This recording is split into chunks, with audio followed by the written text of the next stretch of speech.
Painful memories of the mates who never made it home. Sweet because it signalled public recognition of their role. Tonight we talk with some of the Kiwi vets who took part. We who are gathered here think of the comrades who went out with us to the battlefields of Vietnam but did not return.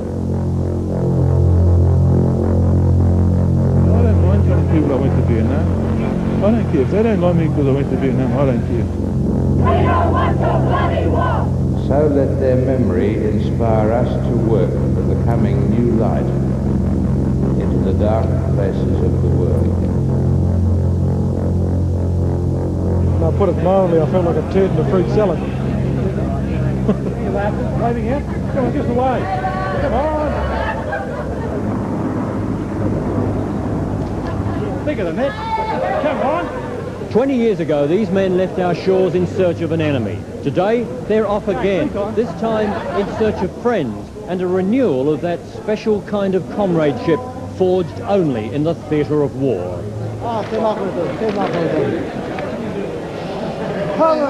Sydney Airport, the New Zealand contingent arrives, greeted by Kiwi cobbers who've made their home in Oz.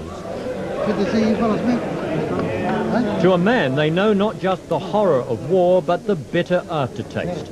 They've had to justify their role in a conflict seen by so many as the ultimate folly.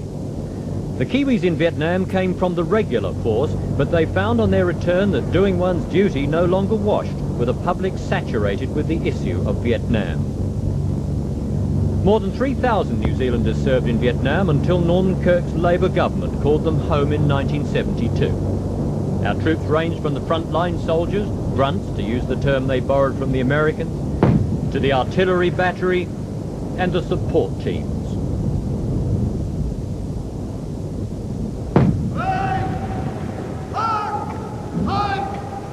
"4 o'clock in the morning, Sydney Cenotaph, a dawn remembrance for those who never made it home."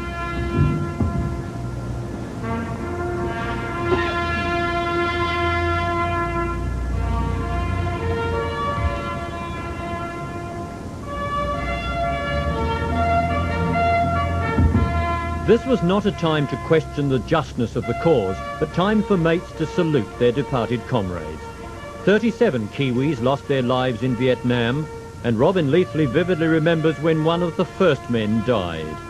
One day we actually had a game of rugby in a place called Berea, and it was a New Zealand team against an Australian team.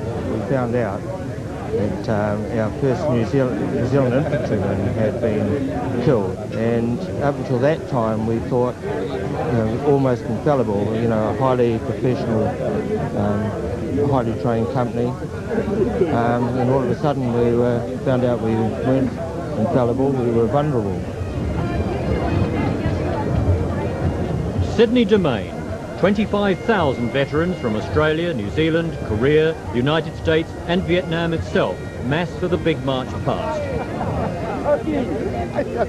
It's the reunion of a lifetime as veterans talk of their experiences in war and their concerns in peace. I saw you in line there, so I just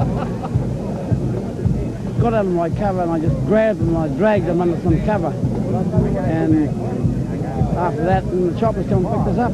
Yeah. And took us to the hospital. And I know that Ian wanted to die, and I said to him, "You can't bloody die."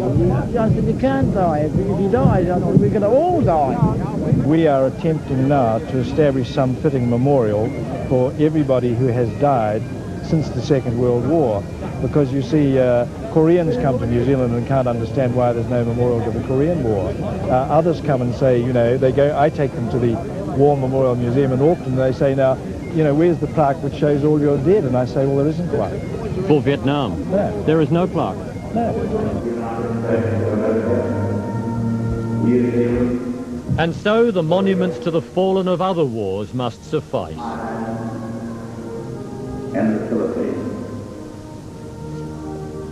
As at home, so in the jungle, opinion about the justness of the war was divided. Most accepted, some without question, the politicians' assurances that they were there for sound reasons.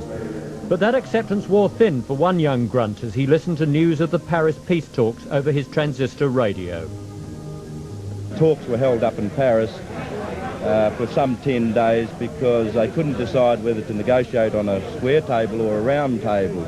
I think it was a matter of who was sitting beside who and opposite who at that time. And how did you feel about that as a soldier in the trenches? I realised that, yes, I've got 3 months to go and I'm going to be a very good soldier, play my role, do the best I can and get the hell out of here. This was the interesting thing, that the average soldier there wasn't interested in the political side of the thing. He was there to do a job as a professional soldier. What always impressed me was that you could sit at night or in the weekends if you ever had a moment, and there could be a very serious discussion about the pros and cons of being there. But the young man who was arguing forcibly against being there one evening would go out through the wire next morning at daylight to do his duty. These were young men who were receiving all sorts of stuff from their home countries, suggesting that they were engaged in some improper cause or something like that. Were they? In my opinion, no. So to the big parade. Heads high, the thousands of vets began their march to the centre of Sydney, and the welcome home, some said, was 15 years too late. A march for courage and decency. That was how one onlooker described today's great spectacle.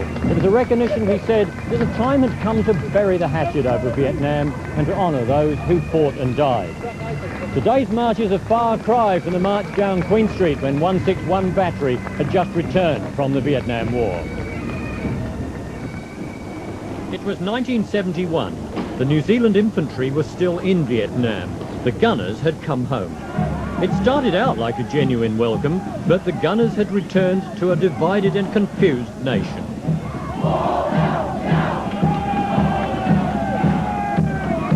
It was to be the vets' last attempt at a public reception.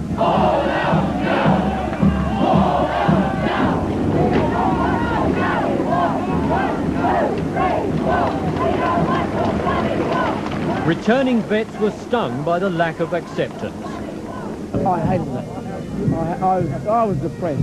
That's why I wanted to go back over there, because the first time when I came back, they, you were spat on and everything in Auckland. I had this big huge suitcase and it had Vietnam written all over it. And I wore my dacrons and my ribbons. Man, I was King Dick when I got there. I was just, nobody wanted to know me. All my friends that I'd grown up with, they'd all got married, they'd had their own houses, and I was just a nobody. Nobody wanted to know me. Today, at least in Australia, public attitudes have softened. It's now okay to talk about Vietnam, a fact that hasn't escaped Hollywood. But when they first came home to New Zealand, the vets must have wondered where their friends were. Even their natural allies in the RSA gave them the cold shoulder. But they too are coming round. They suddenly realised that the guys who were the old desert soldiers starting to look and say, well, yeah, those guys really did go and do something. There was a lot of apathy there, especially from the old Second World War guys who said, oh, you young guys, you went away and, you sort of did this and came back, that was it. You didn't go and fight a real war. They say, what war did you fight in, son? I said, I went to Vietnam. They said, oh, yeah, Vietnam, yeah, that was nothing. Did you ever fire a shot? What the hell do you think we're doing over there? Having a bloody good time or something? That bloody good time was to come on that sunny Saturday in Sydney, the day they paraded to the applause of 110,000 people.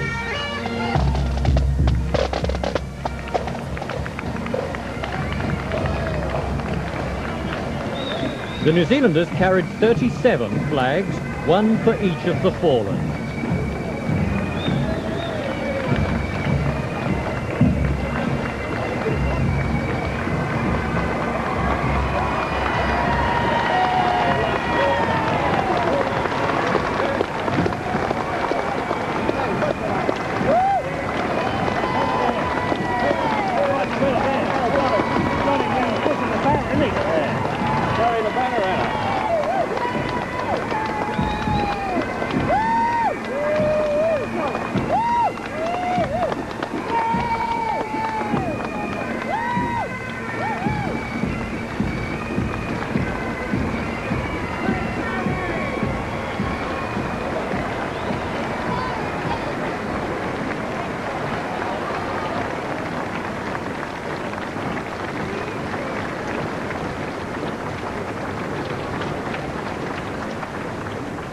or carried a flag of one of our guys that had died. And as we marched, the people of Australia were saying, "Congratulations, Kiwis." They were all clapping, and people were crying on the streets, and they were coming up and putting their arms around us as we were marching. It was fantastic. But we fought this war in another man's country, another man's war, I suppose. We get welcome home in another man's country. Why can't we get welcome home in our own country? I'm proud to be a Vietnam veteran. He's a really sweet, the California kid, the one of the hills. After the solemnity of the dawn parade and the joy and tears of the march past, it was time to bring on the dancing girls. Some of the entertainers who toured Vietnam came on to play for the troops and their families once more.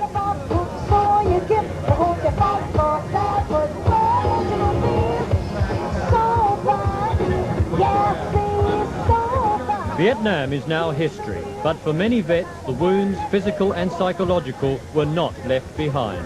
It was a very nice night there, so I sort of went for a walk, and as we sort of walking down the road in Hamilton, suddenly a car backfired. The next thing my wife knew that she was sort of thrown into this foyer of the shop, and I was lying on top of her, and suddenly I realised where I was.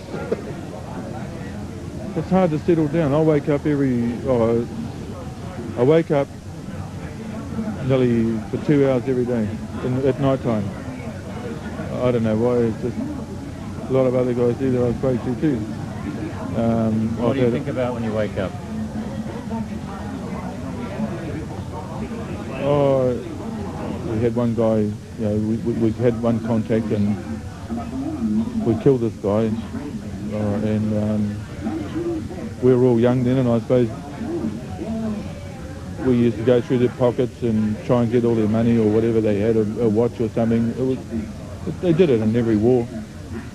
And I actually happened to get hold of this guy's wallet. There was no money when I got it, but that didn't make any difference. There was a photo of a lady with 2 children, and I often think to myself now, what the hell's happened to those kids? I've got 5 kids of my own, and I love my kids. I'm sure the guy that we buried loved his kids too. And I think, what was the point? Why? What's happened to those kids? Some New Zealand vets are talking about following up the Sydney March with one all of their own, in their own country. Others suspect that in the New Zealand of today, Vietnam is a closed chapter.